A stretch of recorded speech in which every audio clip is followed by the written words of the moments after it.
ಮಳೆಗಾಲದ ಆರಂಭದಲ್ಲೇ ಡೆಂಗಿ ಹೆಮ್ಮಾರಿ ಕಾಟ ಶುರುವಾಗಿದೆ. ಬೆಂಗಳೂರಿನಲ್ಲೂ ದಿನದಿನಕ್ಕೂ ಡೆಂಗಿ ಹಾವಳಿ ಹೆಚ್ಚಾಗ್ತಾ ಇದೆ. ರಾಜ್ಯದ ಬೇರೆ ಜಿಲ್ಲೆಗಳಲ್ಲೂ ಕೂಡ ಡೆಂಗಿ ಆತಂಕ ಜೋರಾಗಿದೆ.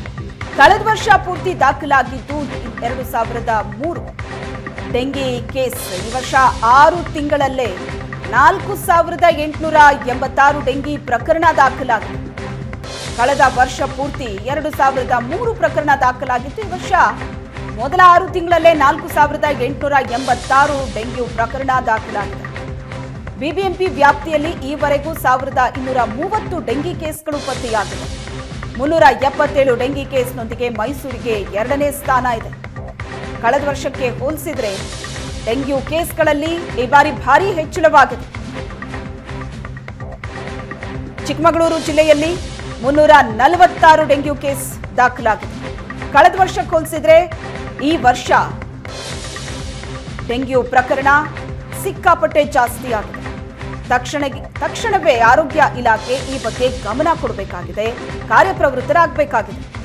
ಆರೋಗ್ಯ ಇಲಾಖೆ ಎಚ್ಚೆತ್ತುಕೊಂಡಿಲ್ಲ ಅಂತ ಅಂದ್ರೆ ಪರಿಸ್ಥಿತಿ ಇನ್ನಷ್ಟು ಹದಗೆಡುತ್ತೆ. ಡೆಂಗ್ಯೂನಿಂದಾಗಿ ಈಗಾಗಲೇ ಜನ ಪರದಾಡ್ತಾ ಇದ್ದಾರೆ. ಡೆಂಗ್ಯೂ ಪ್ರಕರಣಗಳು ಕೂಡ ಜಾಸ್ತಿ ಆಗ್ತಾ ಇದೆ.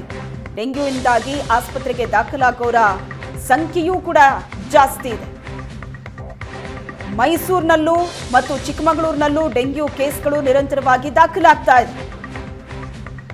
ಕಳೆದ ವರ್ಷಕ್ಕೆ ಕಂಪೇರ್ ಮಾಡಿದ್ರೆ ಈ ವರ್ಷ ಡೆಂಗ್ಯೂ ಕೇಸ್ ಸಿಕ್ಕಾಪಟ್ಟೆ ಜಾಸ್ತಿ ಆಗಿದೆ. ಆರೋಗ್ಯ ಇಲಾಖೆ ಈಗಲಾದರೂ ಎಚ್ಚೆತ್ತುಕೊಳ್ಳುತ್ತಾ? ಹಾಗಾದ್ರೆ ಒಂದ್ ವೇಳೆ ಇನ್ನೂ ಎಚ್ಚೆತ್ತುಕೊಂಡಿಲ್ಲ ಅಂದ್ರೆ ಪರಿಸ್ಥಿತಿ ಮತ್ತಷ್ಟು ಹದಗೆಡುತ್ತೆ.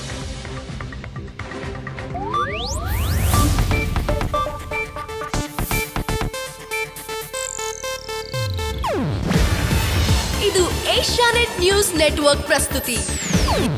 ನೀವು ನೋಡ್ತಿದ್ದೀರಾ ಏಷ್ಯಾನೆಟ್ ಸುವರ್ಣ ನ್ಯೂಸ್.